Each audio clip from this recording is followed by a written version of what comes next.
Okay, good morning. Happy Sabbath, everyone.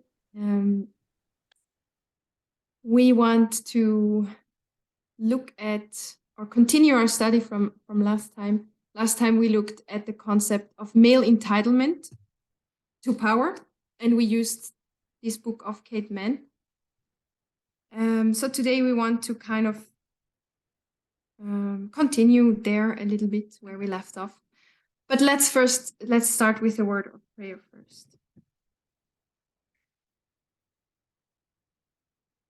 Dear God, thank you for the Sabbath day. Thank you for the time we have set, or you have set apart for us, that we can use to study your word. Thank you that you made it possible for us to come together again. Please bless our meeting, bless the technology, and be with me, give me your words and lead my thoughts in the right direction. May you help me to bring that message, that it may be beneficial to others. Thank you for that in Jesus' name. Amen.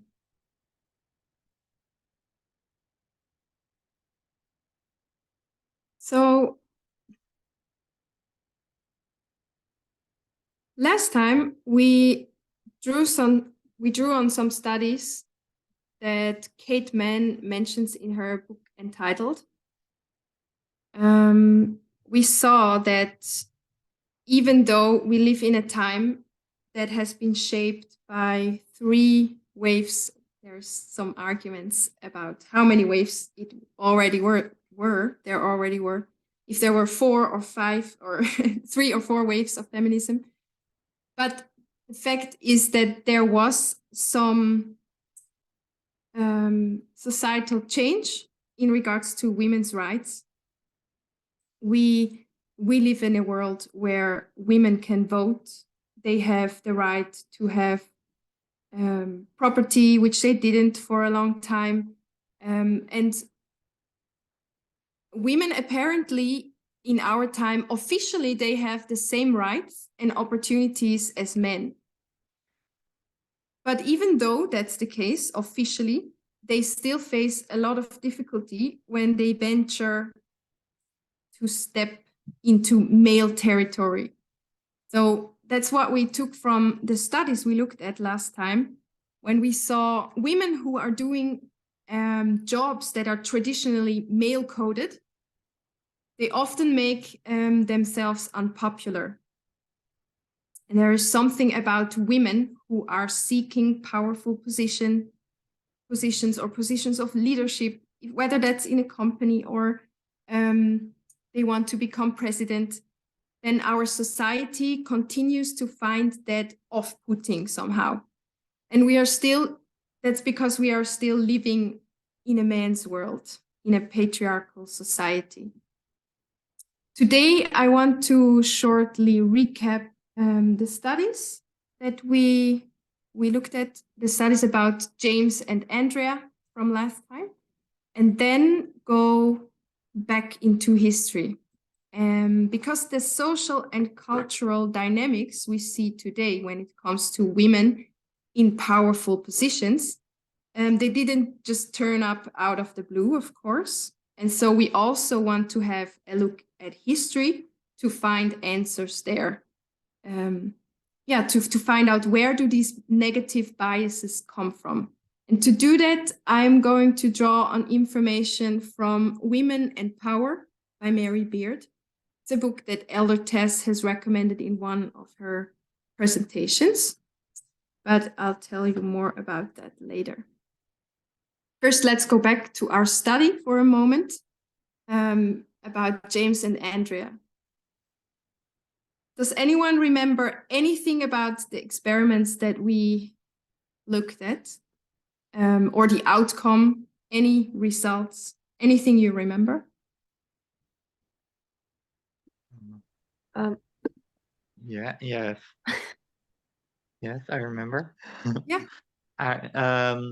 They made 2 like application letters, two different ones, like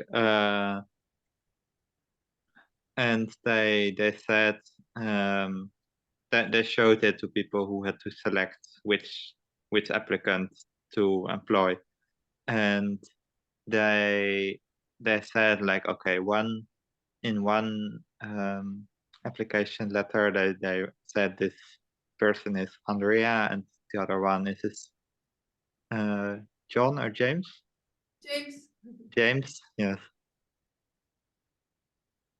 Yeah. And they for like half of the experiment they said like A is James and B is Andrea, and in the other half they said the other way around. So so it would like not be, the outcome would not be influenced by the letter itself. Yeah.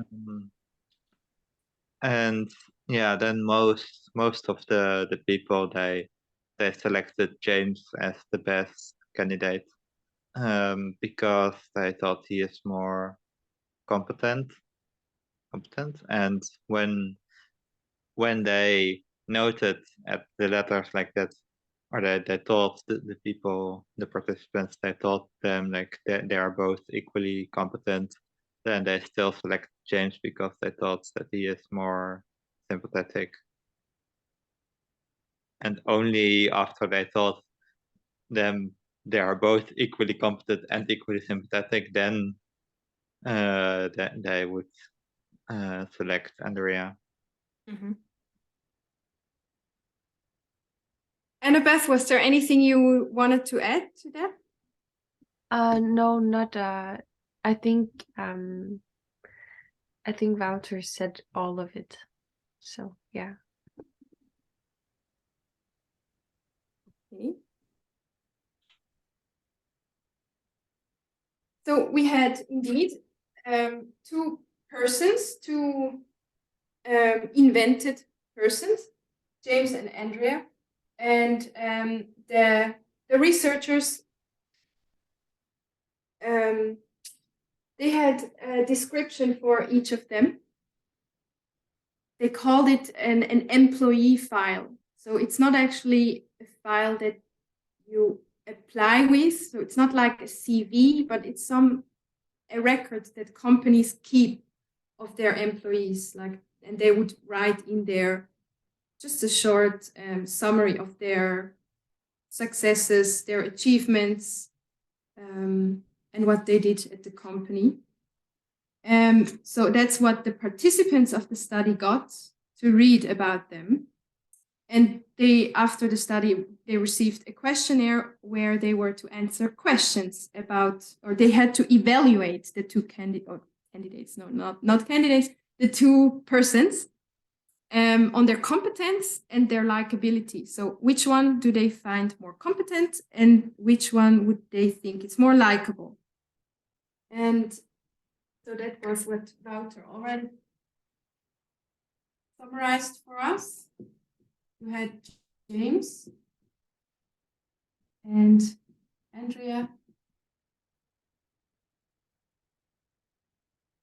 And both of them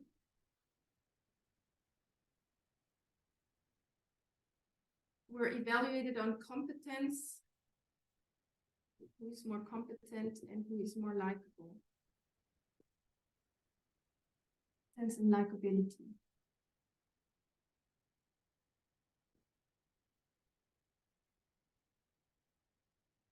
And when the participants of the study had no information about competence in the description, so no info on competence, they automatically assumed that James is more competent.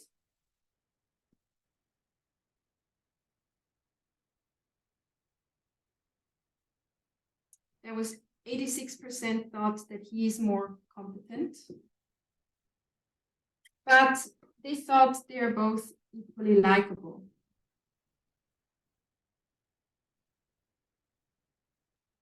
when they changed the information in the file, they gave them, now they told them, hey, they are equally competent. It's not that James is more qualified. Andrea has the same skills, or she's equally competent. So now they have information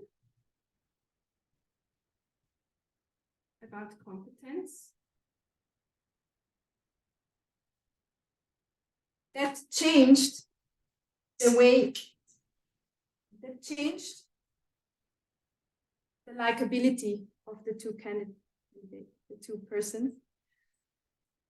83% thought James is more likable than Andrea.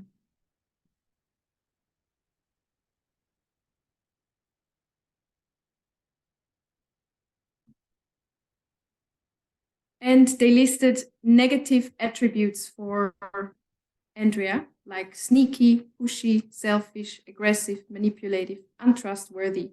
And that's without any of this being in the description that the participant received. That's just an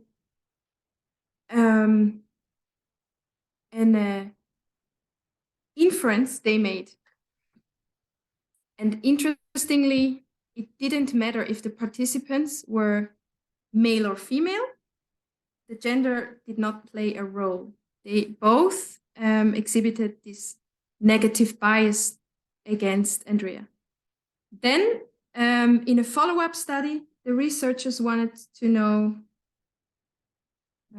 why women are facing this bias, and they already had a hypothesis why. They already assumed that the negative bias against Andrea occurs because the participants,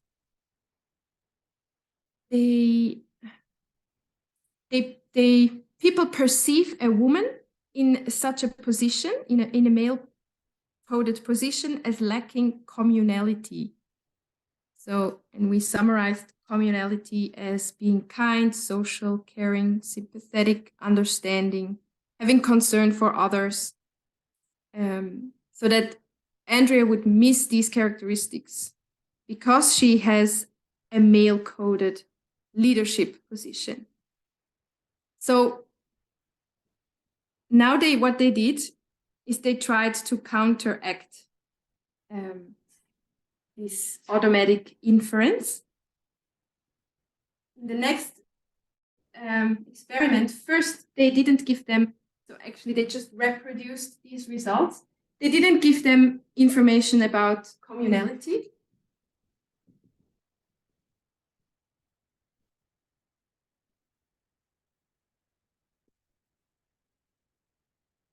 And that gave them about the same results as they received here in the previous experiment.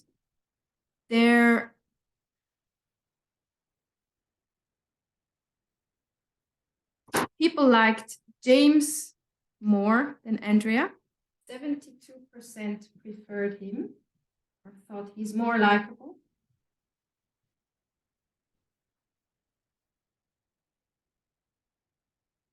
But when they gave them in the next round, they slightly changed the description when the people had information about communality.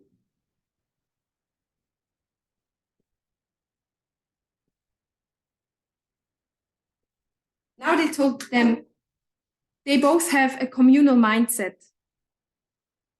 They included in the description that both are understanding, concerned about others, encourage cooperation, they encourage helpful behavior, and they stimulate togetherness, they increase their employees' sense of belonging. So that was some of the characteristics in the description.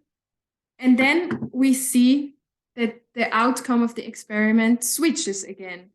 Now, 68% prefer Andrea as, or did they think she's the more likable person?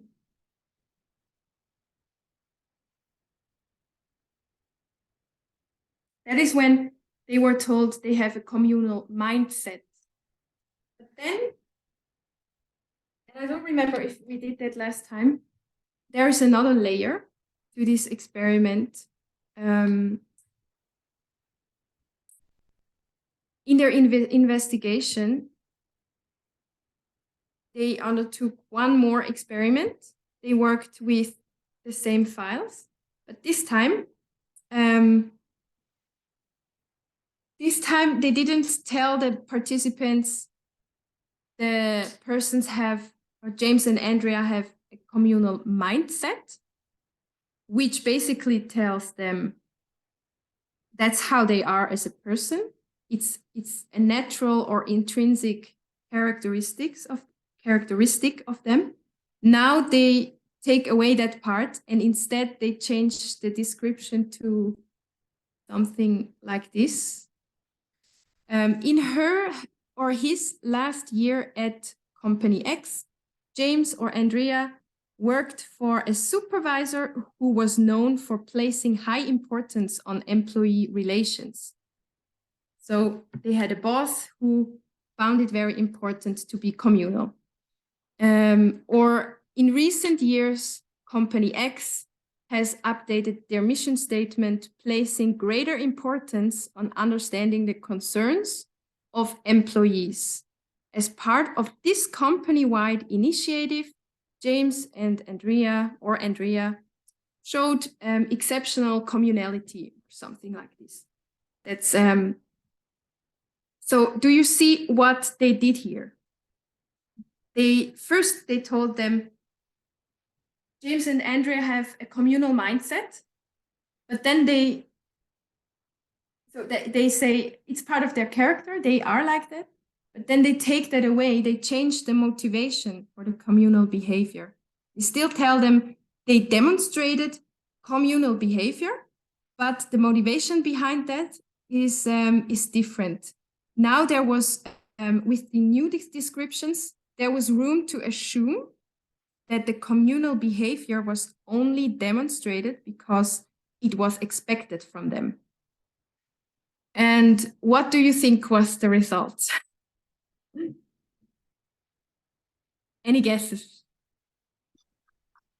I guess that Andrea was viewed as more manipulative and like things of that nature. Mm-hmm. Yes. I would have said the opposite, actually.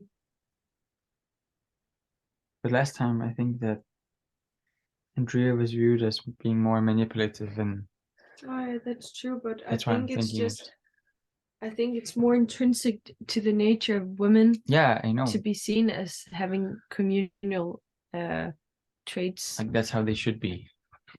Mm-hmm. And that's what they told them here. That yes, she is communal, and that made her likable. But this time they don't tell her she's communal. They only tell them she behaved in a communal way. Yeah. And there was room to think she only did it because it was expected from her. And what happened is that now they say it's communal behavior.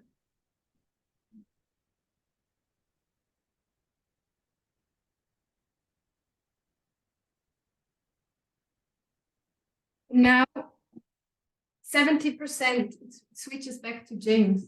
70% prefer James, or they like him more than Andrea. So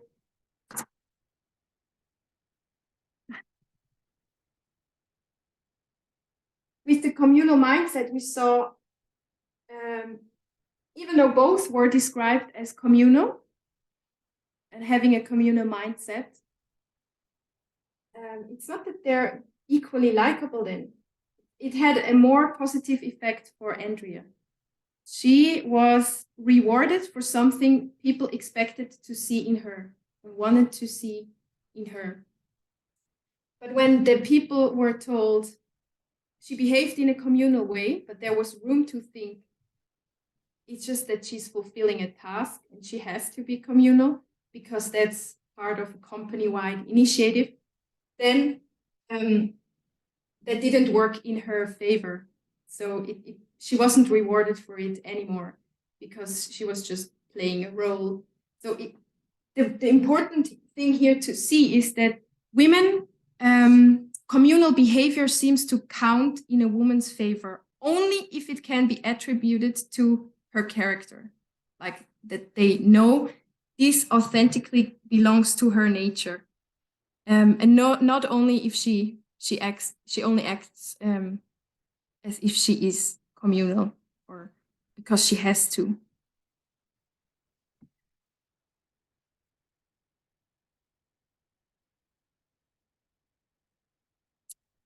Yes.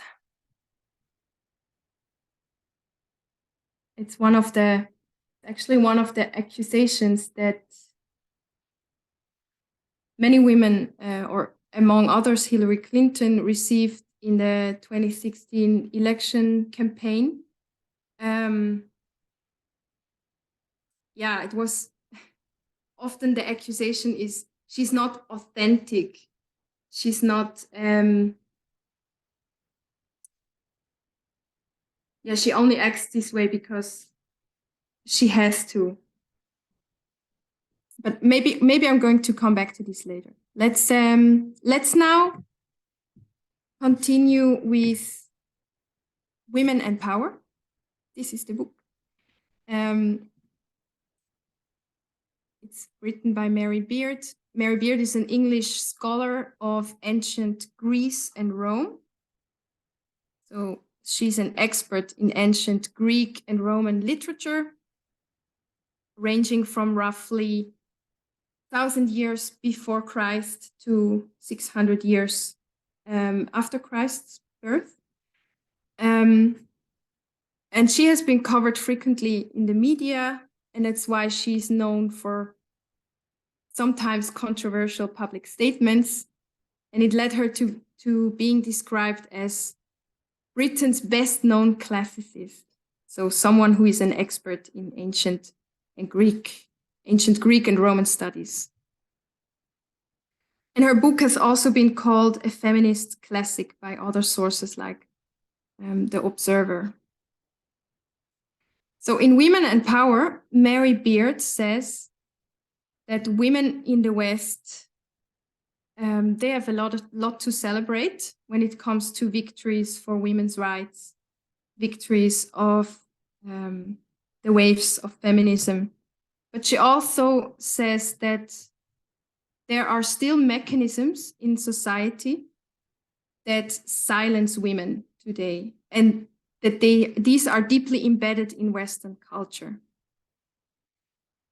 Still, women are not taken seriously as they should, and sometimes they are even, yeah, you could say they are quite literally excluded from the centers of power. And she says that we need to look into history, the history of the ancient Greeks and Romans, to find out why. We have actually been saying the same as a movement for a while now. Because we said sexism is paganism. It's something that the ancient cultures and traditions have practiced a long time. And our Western culture has had thousands of years of practice in it. So the book starts with the Odyssey. That might ring a bell for you, but maybe not. For me, it was, I have heard the name a lot, but I didn't really know what is behind it. I'm going to go into that a little later. At approximately 800 years before Christ was born, there was a Greek poet called Homer. I'll write it down for you. So,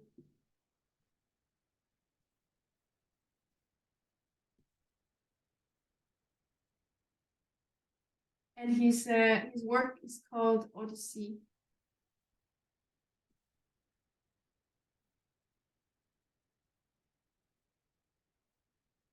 it's so many of his works, or yeah, his works are today regarded as foundational in Greek literature.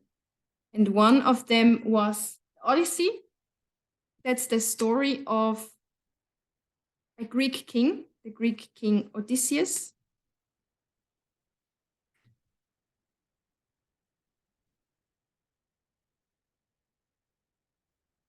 Odysseus was off in Troy, an ancient Greek city, fighting the Trojan War, while his wife, Queen Penelope, and his son Telemachus were back home.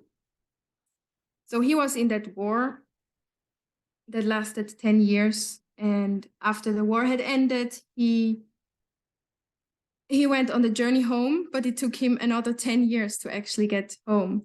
So people in Greece thought that he had died. He was assumed dead. And in the meantime, the story goes that his wife, Penelope,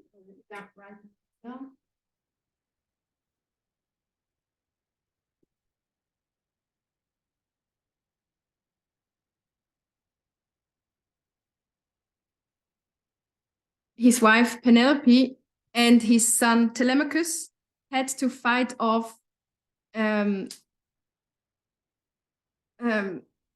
hundreds of admirers that came and wanted to marry Penelope. So one day, many of these admirers had gathered in the hall of their palace, and a poet was entertaining them. Ironically, he was singing a song about the difficulties Greek heroes face in reaching home after battles. And Penelope, at that moment, she was coming down from her room. She was coming down into the hall of the palace, and she heard what he was singing, and she was not amused. So she told this poet in front of everybody else that he should sing something else. And that's when her son, Telemachus, intervened. He was actually just adult. He just turned adult. And he told his mother in plain public to shut her mouth, that she should better go and take care of her own business, because speaking in public is a man's business. And that he has the power in this household. So public speaking at that time was considered a part of becoming a man, because we see at that time this Telemachus, he just reached adulthood, and speech was seen as something that belongs to becoming a man, that is a man's business. The elite male citizen was summed up in the Roman slogan, vir bonus dicendi peritus. I'm going to write it down. Vir bonus, so that means a good man.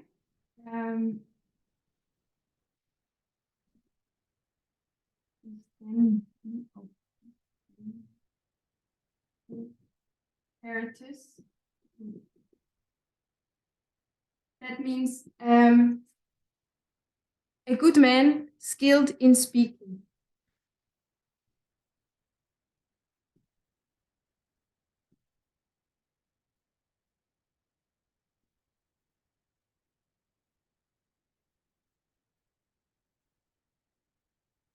So it was not just something, speaking, it was not just something women didn't do, speaking in public, I mean then. It was an exclusive characteristic that defined masculinity. I want to read a quote from the book. There is something faintly ridiculous, or let me share it with you so you can read along. I'm going to send it in the WhatsApp chat.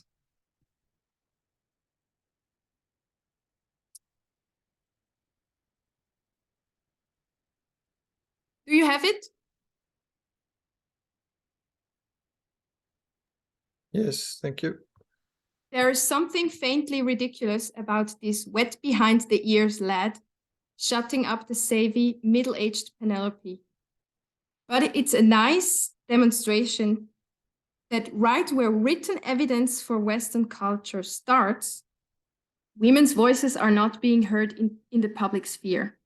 More than that, as Homer has it, an integral part of growing up as a man is learning to take control of public utterance and to silence the female of the species.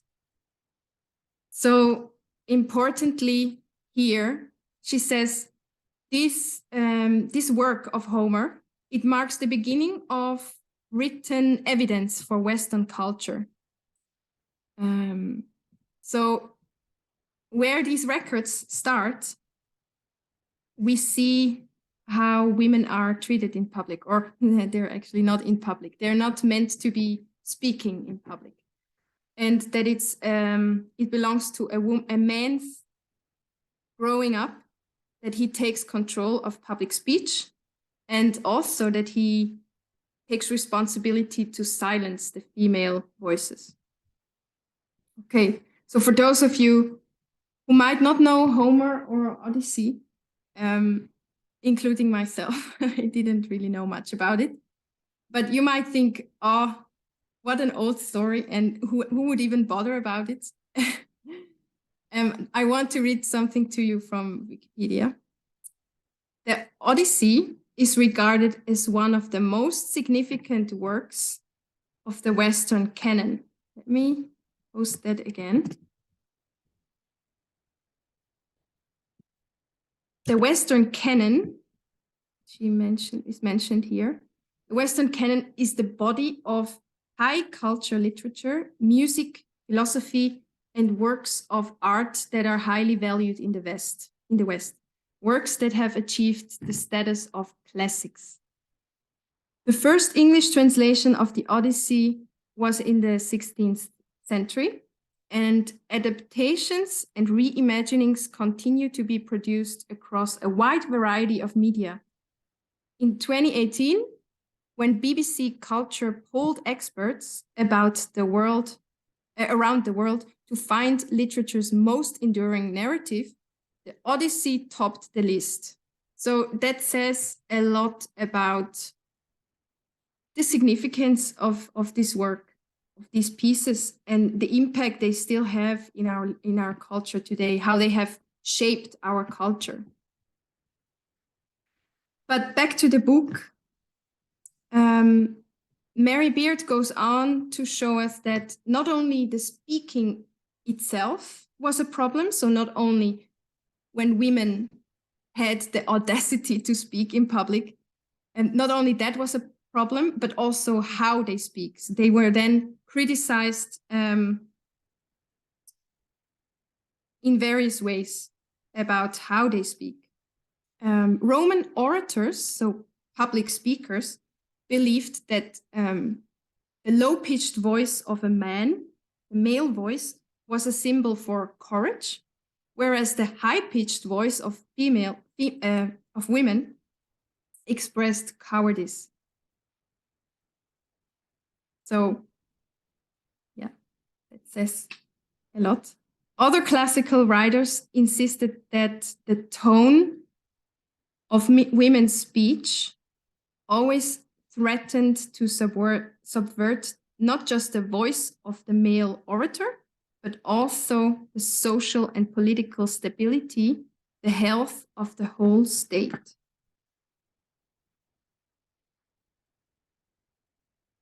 And famous novelists from the late 19th century thought that women's voices would pollute the language until it sounded like the mooing of cows or a donkey's bray. Bray is the sound a donkey makes. And it literally said that in their writings. So and today still it's far more often we hear that it is said about women far more often that they squeak or whine, squawk, screech, or produce other non-human sounds, or that their voices are just not pleasant to listen to. in 2016, to give you an example, Hillary Clinton was criticized a lot for her voice. In 2016, she was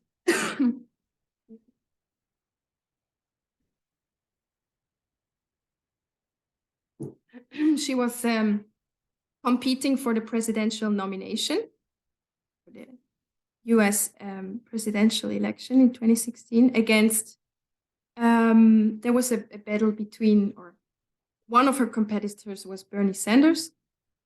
And it was often said about her that she shouts, I'm quoting here, she shouts, there is something unrelaxed about the way she's communicating.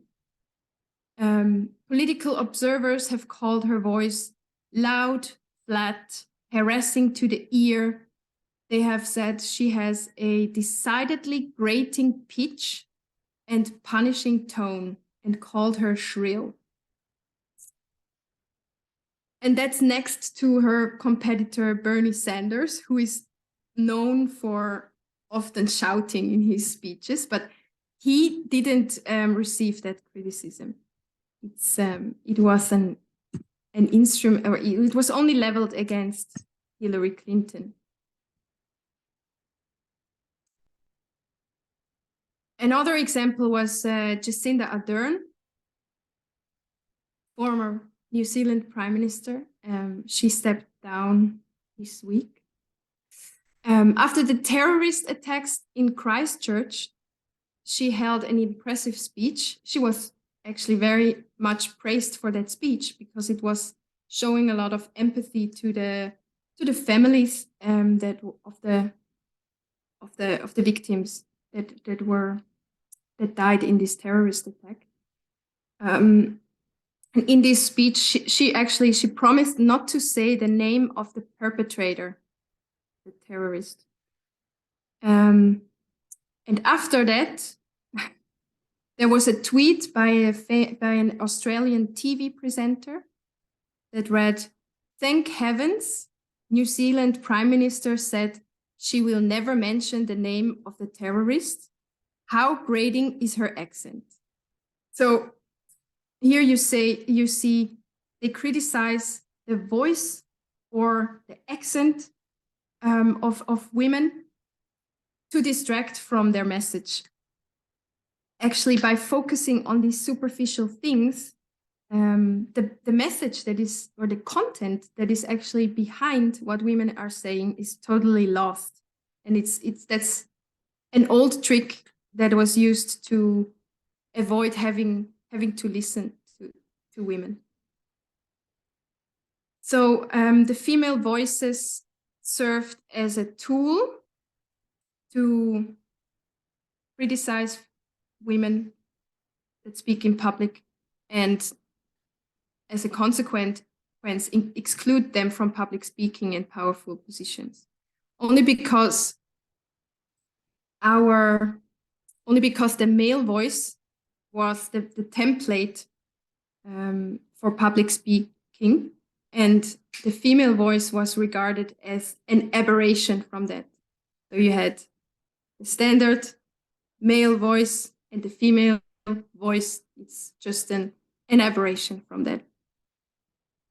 What we can learn from this history is that our ideas about eloquence and rhetoric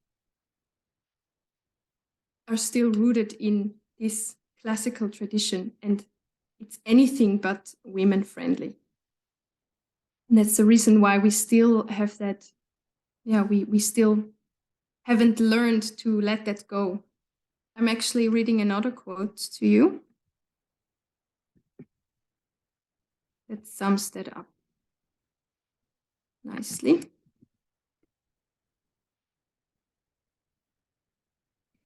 The classical traditions have provided us with a powerful template for thinking about public speech and for deciding what counts as good oratory or bad, persuasive or not, and whose speech is to be given space to be heard. And gender is obviously an important part of that mix. So what's the problem? Our template for public speech is male. The criteria for what counts as a good speech or a nice voice to listen to are male. The criteria for what constitutes authority are male.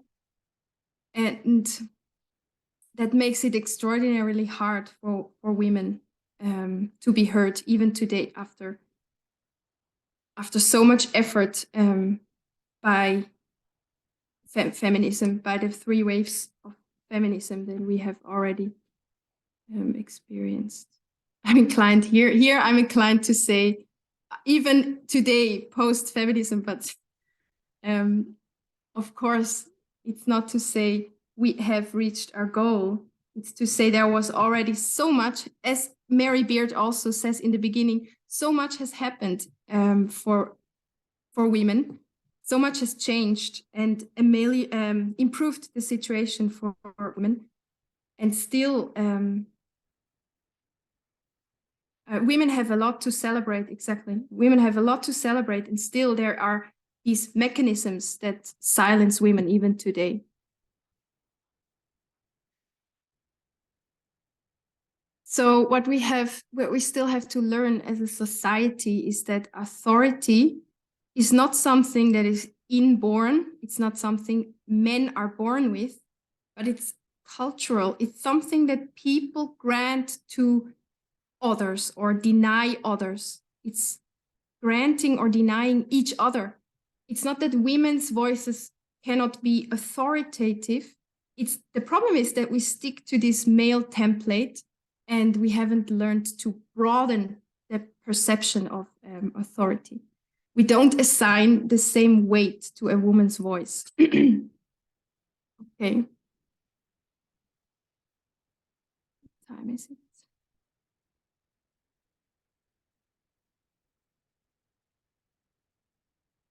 Do you know when I've started? Is it about 45 minutes now? Yes. 49, it says in the upper corner. Okay. But that's since the meeting began. Mm-hmm. No, I think it's less than 45 minutes. So maybe I have 2 options now, how we can continue.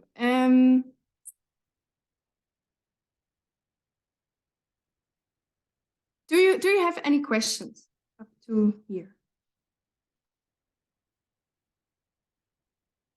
Or comments?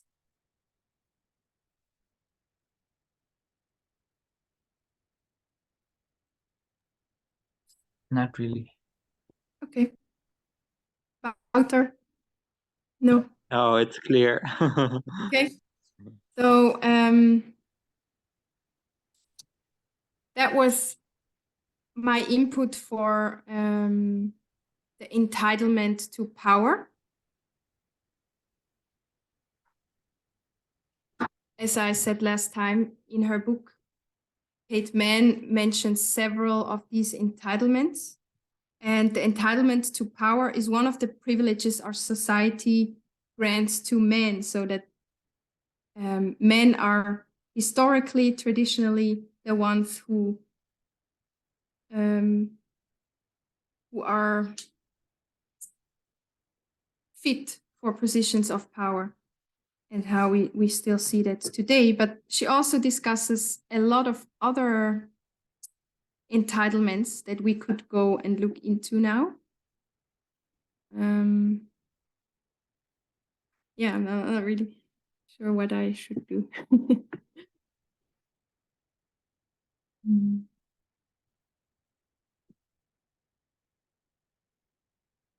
Maybe let's go back to what I said when I finished with. I said officially, women in our time, they know, or they could know, that they are empowered to the same rights, to have the same rights, the same opportunities, the same positions as men. But and there are many women who stand up and make use of that. But there are also many who don't. And so one problem we have is that our society doesn't encourage women to do so, or doesn't give them the room to do so. But on the other hand, I think there's also still, it's important to say there are many women who just don't want to. And one aspect of this is that they have internalized their social role so deeply that they're comfortable where they are, that they're comfortable to be somewhere in the background, not say anything. They don't even have the confidence in themselves to stand up publicly and speak their opinion, or to enter a discussion with someone publicly, because they're scared. There's a lot of reason for that, because they see all the women who do stand up and get criticized, not only for their voice or for what was it, their accent, but also for how they dress, how they wear their hairstyle, what clothes they wear. I already said that. There's plenty of things that women are criticized for when they do speak, except from their content. So they receive criticism for what they say, but also how they say it, and how they appear, their appearance. So there's plenty of reason to be afraid for women.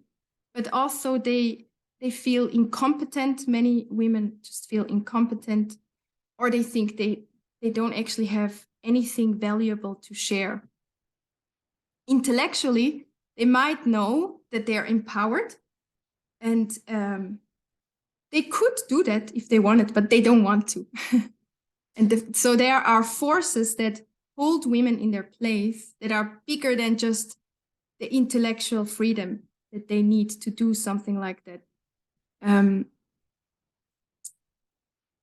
It's not a, we haven't reached a woman-friendly climate in our society yet. And it's just, also the fact that they have internalized these fears, internalized a certain position, or that lack of confidence. And I've read an interesting article about exactly deals with that. The title was, I've tried to translate it to, it's a Dutch article, I tried to translate it to English. The title was, "For every doubting woman, 10 less competent men would be thrilled to join as talk show guests." This article is from a young woman who is the editor of a well-known Dutch talk show. And this article has been printed by a renowned Dutch newspaper. In the article, she tells us about her experience as the editor of this talk show.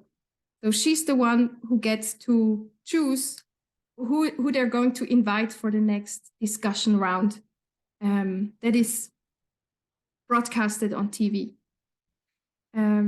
She tells us about the editorial meetings, how they sit there day after day, and an often discussed problem is that they don't have enough women to participate in the discussions. That the gender, the balance between men who are invited to the table and women is not equal, and that it's also a thing that her show is often also criticized for, that many old white men fill those tables. So before she joined there as an editor, she always thought the solution would be, we just need someone, a young woman editor like herself, who fights for more diversity. So who would invite more women. She thought the problem is there, but she says she was wrong. She tells us about the many times that, so very often she would receive text messages, emails, phone calls from men who kind of invite themselves to her show. They said, hey, I talked to this and this person there, or I'm an expert in that and that field, or I have studied a degree in this and this, and I could come to your show and talk about this. But when she reaches out to women that are experts in their field, that have expertise or have worked in a field for a long time, and she wants them to say something about their knowledge or about their field in her show, that she almost always gets a no, because these women find it terrifying to be on a show, or they think, I don't know enough. And often she gets a suggestion for, yeah, have you thought about asking my colleague? That's then most of the time a male colleague. So she, in this article, she writes about her dilemma, that she wants to change the situation. She wants to invite more women, but there's a lot of fear these women have. Or yeah, maybe I can read you a part of the article.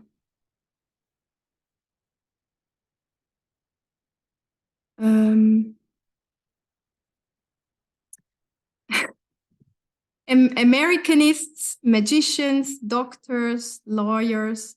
Every week I received suggestions from men who would love to join the table, but rarely from women. Have you ever heard about my new book yet? Did you know that the fruit fly also suffers from climate change? Someone needs to be replaced, and he happens to be an expert in it. Have you seen the news about childcare? 𝗶𝗏𝗏, he also has his own children, so he knows something about it. He can say something about the topic. In contrast, I have dozens of examples of women who dismiss themselves, consider themselves unimportant, or know men who know more about the subject. They don't consider themselves competent enough. Nothing for me, terrifying. They would rather see someone else do it with more experience and expertise. But you've been in the business for 20 years yourself, haven't you? Maybe next time. Even women who sit at the talk show table several times a month still doubt their skills. That also poses a problem to the presenters of the show. They have tried some women, or they have invited women before, but the man is the one who has a free slot in the agenda. He's the one who is eager to join and a good talker. Don't get me wrong. The woman we as the talk show editors preferred has more experience than the man who eventually joins the show. This phenomenon is not new. Several studies have shown that women systematically underestimate themselves, whereas men are more likely to consider themselves too knowledgeable. In addition, men are more likely to be seen as brilliant, making it harder for women to prove themselves competent at the talk show table. Yet it would be too easy to put the entire responsibility for the self-confidence gap at the door of women. There is more to it. Women in particular who dare participating in a talk show, in a talk show discussion, can expect a lot of reviews and criticism about their appearance, clothing, lack of knowledge, or accusation of attention-seeking behavior. Okay, and she ends her story with a call to the women. Women, there are 10 less competent men to every one of you that will be happy to join the show and talk. Please don't doubt yourself and claim that opportunity to be heard. Claim the entitlement to knowledge and expertise. Otherwise, that self-confidence gap will never be closed. Okay. I hope the overall point this is making was clear. It's that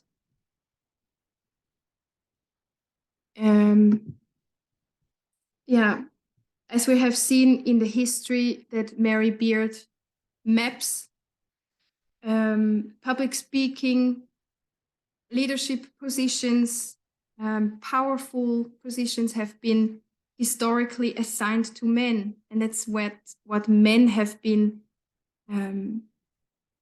practicing. They had a lot of practice in it. They have historically been the ones who had education, and they were the learned ones. So it's not something that just disappears in a minute. Yeah, there's still a lot of work to do for us as a society. And it's not to blame women for not standing up. It's not to tell them, yeah, you just have to do something. You just have to stand up, raise your voice. It's your duty or something like that. I only read this to show us. That's just the perspective of this woman who works at this talk show, and she says it's such a shame because these women would have something to share, but they're scared to do so, even though they would be 10 times better than the men that I eventually get on the show. I would have preferred to have these women, but there is a problem. Our women lack the confidence to trust in themselves, to trust in what they have learned, and let it be heard, let their voices be heard.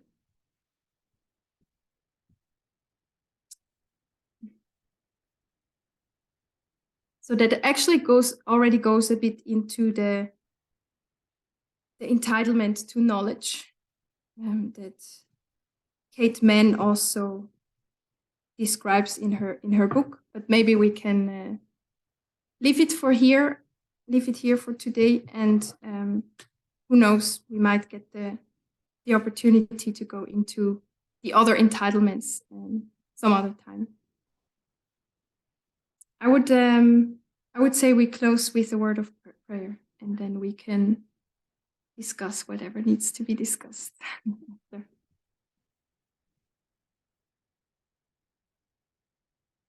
Dear God, thank you for this study.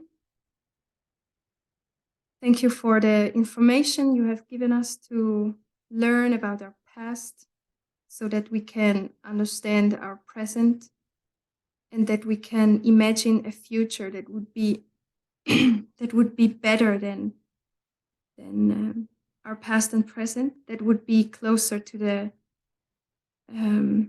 state you want to bring us back to the condition that we were in Eden, to the circumstances that are more similar to Eden. Please help us to be part of the movement that wants to bring us there. Help us to understand how deep these dynamics run that have shaped our culture, that have shaped us as individuals, and that we can recognize them in our lives, but also around us, that we can be alert to them, so that we might become enabled to fight against those influences. We thank you for that in Jesus' name. Amen.